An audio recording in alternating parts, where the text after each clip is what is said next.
Hey friends, it's UrsulasRevenge, and today Sequoia and I are hanging out in Epona because I'm going to teach you my favorite way to save and earn money in Star Stable.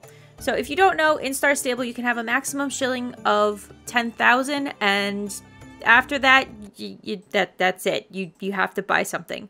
Getting that 10,000 can be a little bit challenging, especially when there's an event going on and there's a bunch of really cute things that you want to buy. So what I like to do is create a sort of bank account.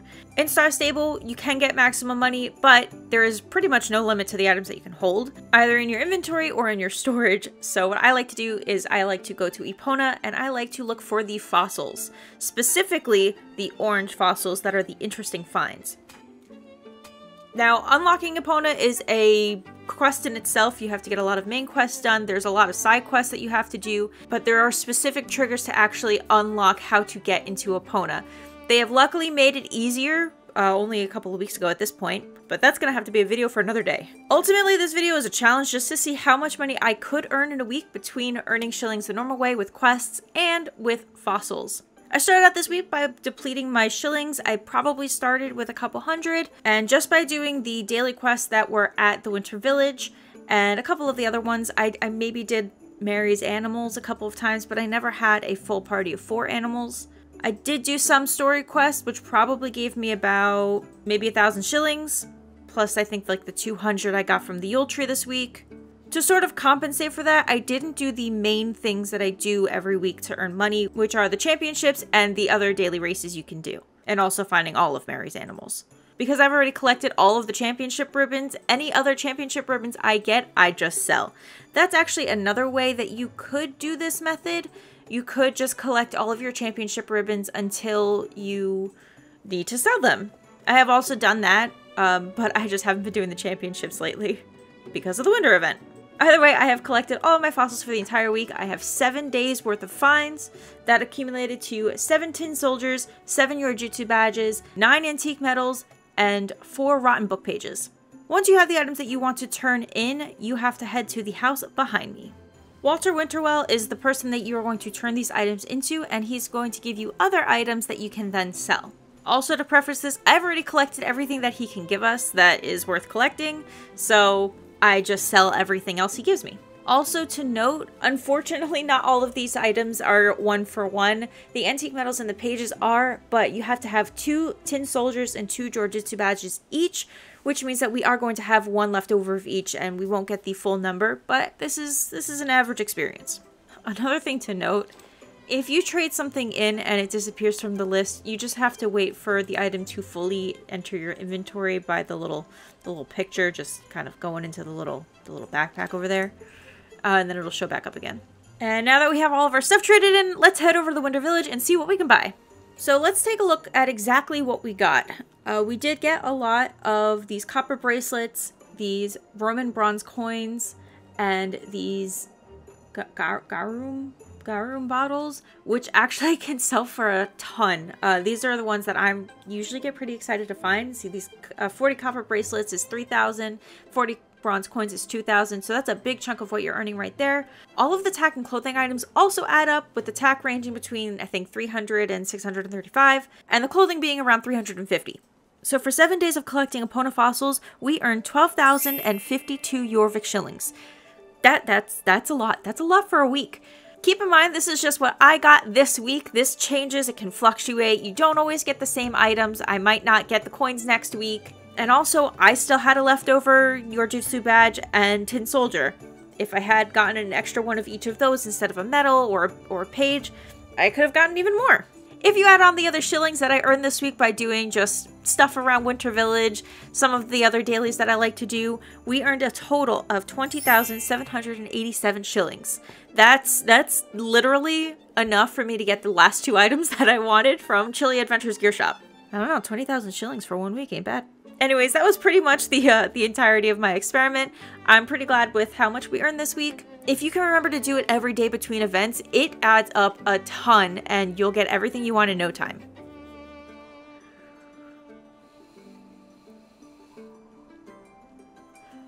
The rest of this video is just going to be how you actually find the fossils, all the coordinates, and specifically my path that I take to find all of the fossils as quickly as possible. I want to say on average it takes me about 5 minutes if I'm paying really good attention. So anyway, I will leave you with the locations. Thank you so much for watching this video. If you enjoyed it, make sure to leave a like and subscribe and turn on the notification bell so you find out when I post other tips and tricks and adventuring videos like this. And I will see you guys in the next video. Bye!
again, so while I was editing this, I realized that I actually forgot one in Mirror Marshes. While I was recording these, I did the paths 3 times each, and then I realized when I did the Mirror Marshes one, I did it differently all 3 times. I missed this one over here by the island on its own.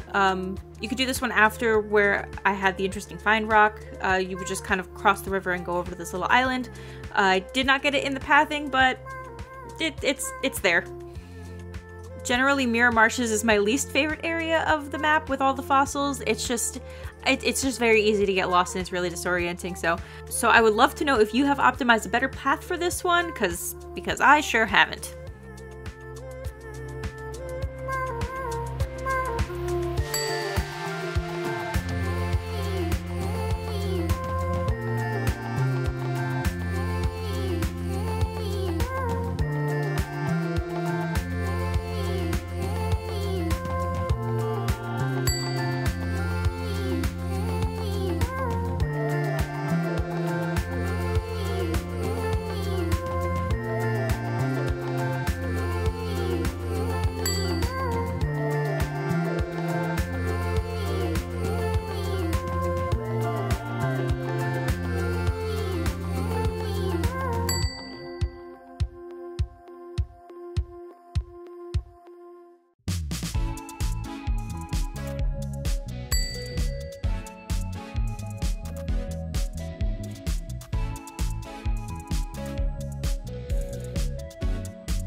So for Western Epona / Shipwreck Shores, I actually have a kind of strange path.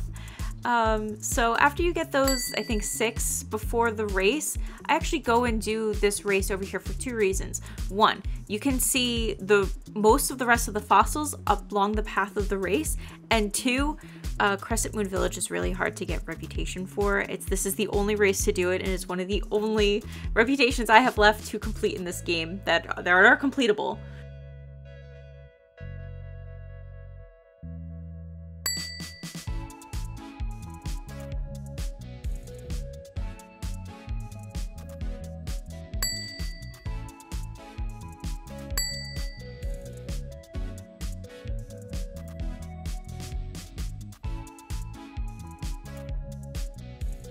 After you see the one on the hill here by this tree and the bunker thing, you're gonna finish out the rest of the race. There is one more near the end by the watermill between these rocks over here, and then you just finish the race.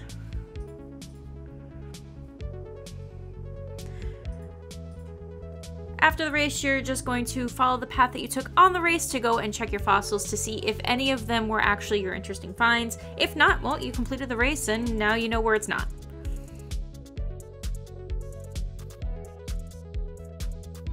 There are 3 more though after the race, so just keep following the path like you did when you started the race, and then when you get to the second rock on the left over here, keep following the path. Normally for the race you would go up on this hill, but instead you're going to go down into this little divot and there's going to be a rock right here.